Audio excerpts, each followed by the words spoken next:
Dopo il terremoto del 2010, il problema principale ad Haiti è stato capire come avviare una ricostruzione che sia davvero sostenibile.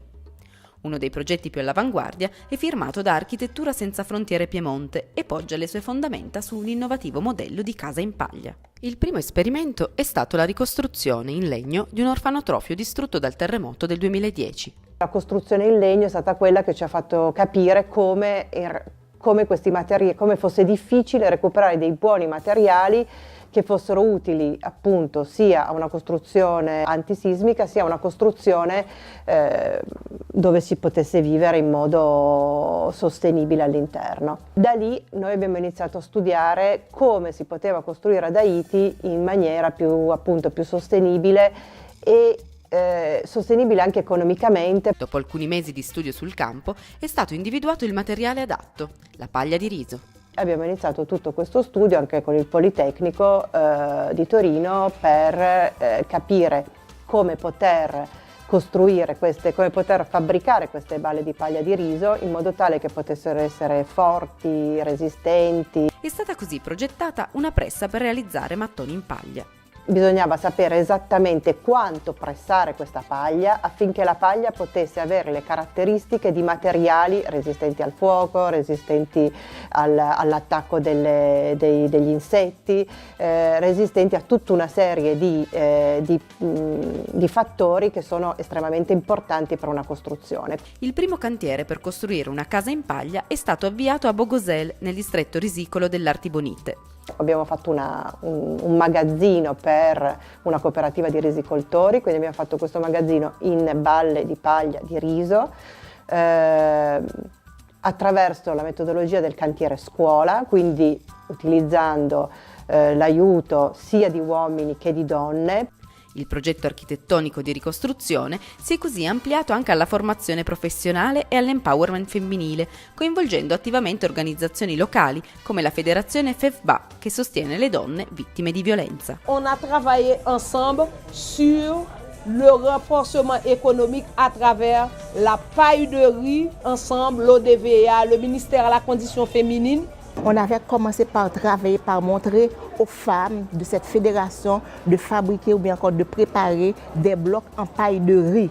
Donc cela veut dire que ces femmes-là qui étaient autrefois de simples citoyennes sont devenues de véritables boss maçons.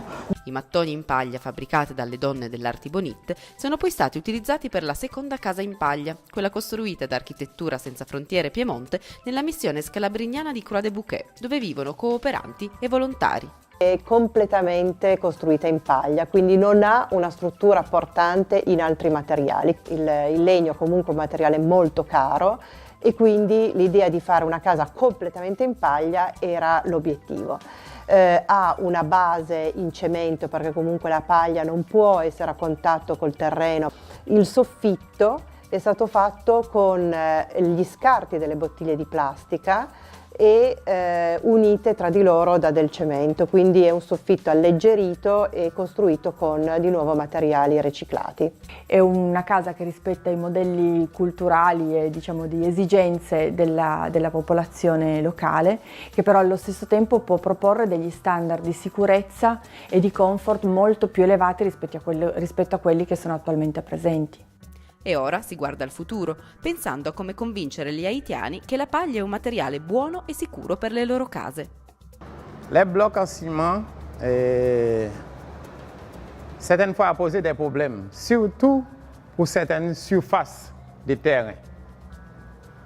Puisque les blocs en ciment sont plus lourds.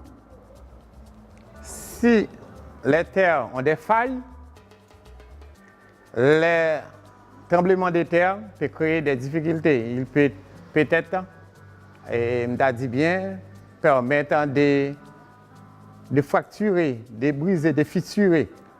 Pour les cailles de paille en bloc, c'est différent. Puisque les blocs sont plus légers, les difficultés, les mauvais temps, ça ne dérange plus. Et il a fait plus de froid, c'est-à-dire la température très abbordable. La casa di paglia è stato un punto da cui siamo partiti che ci è servito tantissimo per capire come realmente si può portare avanti un progetto e una sensibilizzazione con persone che forse tutto subito erano un po' diffidenti di fronte alla casa di paglia, di fronte al fatto che noi insistevamo su un materiale che per loro era uno scarto anche abbastanza ingombrante, abbastanza faticoso da togliersi di mezzo. Laissez-moi vous dire, c'est pas utilisé par Architecture Sans Frontières. Chez nous, on les brûlait. On brûlait, on met le feu. On met le feu dans ces pailles auparavant. Maintenant, et en mettant le feu dans la paille, c'est pas bon pour l'érosion, c'est pas bon pour la terre. Et maintenant, quand on ramasse la paille, il y a 4 effets très positifs. Il y a un travail en plus pour les personnes qui ramassent la paille. Il y a aussi le chauffeur qui transporte, il a du boulot. Hein, vous voyez, là, c'est toute une chaîne. Hein. Ensuite, la personne qui fait le bloc a un boulot. La personne qui construit la maison a un autre boulot. Donc ça, pour moi-même, c'est extraordinaire. Oggi, un passo alla volta, si portano avanti collaborazioni e si seminano nuovi progetti.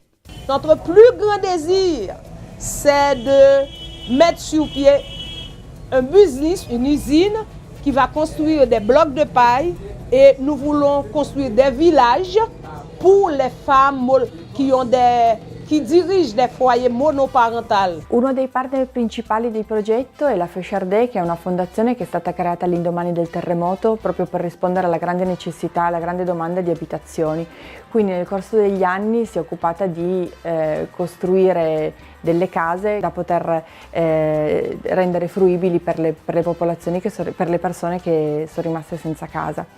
Noi stiamo continuando a collaborare con loro, abbiamo dei progetti in corso che riguardano la costruzione o il completamento di villaggi. È un progetto multidisciplinare che comprende tutta una parte dedicata alla sociologia, all'antropologia, all'analisi del luogo, alla capacità di mettersi in relazione con le persone che ci sono e poi tutta una parte tecnica che è quella che in qualche modo ci contraddistingue essendo noi degli architetti.